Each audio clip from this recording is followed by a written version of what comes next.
Ryan with Miss.Geek here, and yep, we're looking at another video about the PSSST-20 audio amplifier that I'm building, and I just thought I'd share progress. This will be a pretty short video. So this comes from the PSSST-20 group. So there's the schematic for it here. Sorry, I got some glare from my lighting here. Let me turn this stuff off here. Come on, there we go. And I'm just using my tablet here for the schematic and everything. And so this is from the PSSST-20 group. This is from Juan Pablo EA4 CIV. And so he's shared this circuit. And of course, his is nice and compact and beautiful. And so he's got this circuit layout here. And so basically I've been copying this circuit layout directly to here, and in fact it's oriented like so. So if we were to take this, you could actually kind of see the layout there. It's so shiny you can't really see much, but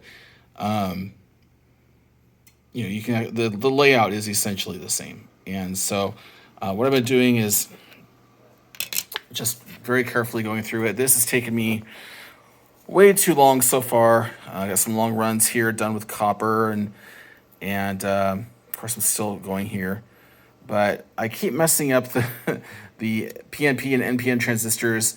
They are pinned the same, but you got to flip them around. When the NPNs, you got to flip around from PNP for your collector. Your base collector and emitter are in different places on the schematic, so you got to flip it over. And anyway, you guys who know already, so I'm not going to explain it.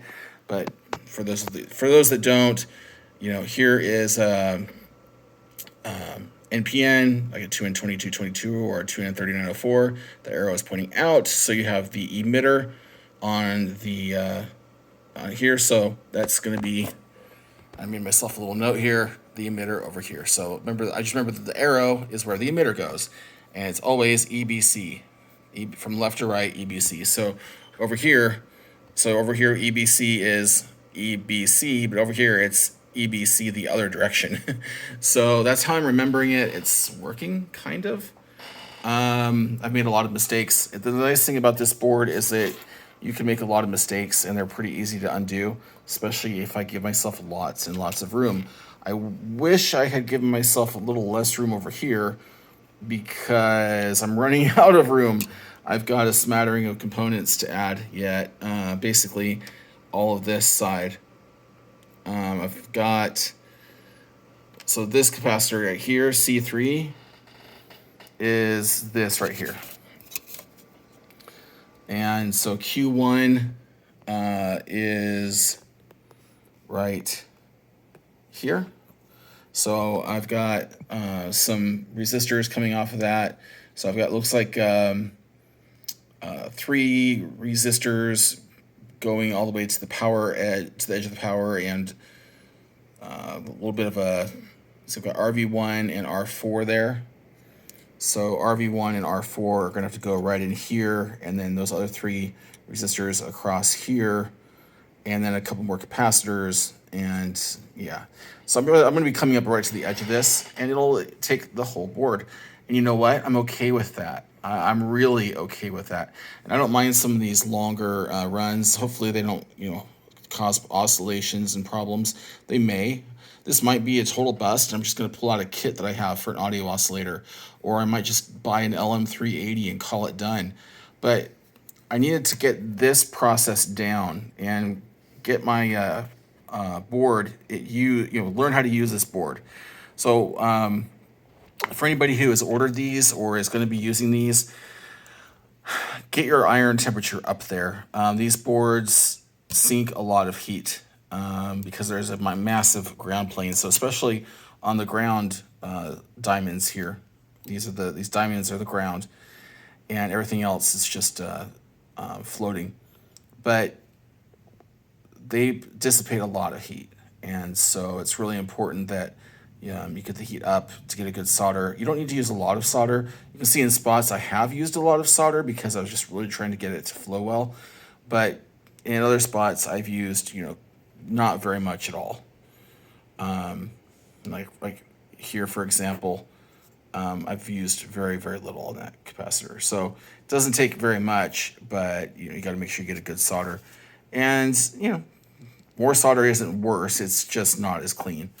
But I'm not overly worried about it. I'm not trying to do circuit sculpture here, but instead I'm just trying to make these runs as simple as possible without the possibility of them grounding out on the board or anything. So, and I'm having fun with it. I'm having a blast actually. But this has taken me, I don't know, 3 or 4 hours so far. Definitely not fast at this. I could have created a PCB for it and sent it off and received it and populated it by now. But I also know that I need more capacitors. So I have a bunch of capacitors. Like these are all salvaged. I have a bag of salvaged capacitors here.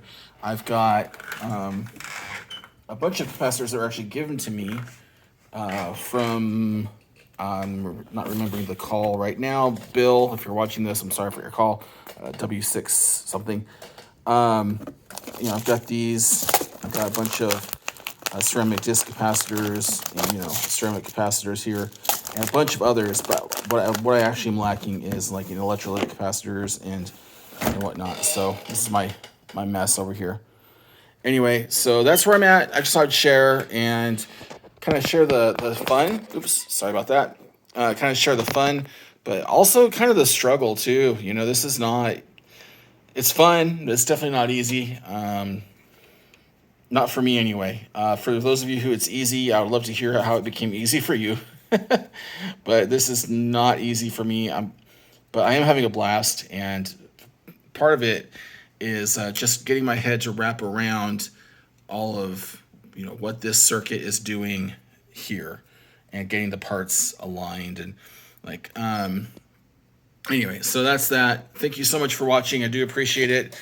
If you like what you see, think about subscribing. Hit the like button. Turn back on. And by the way, I've been doing all this with this cheap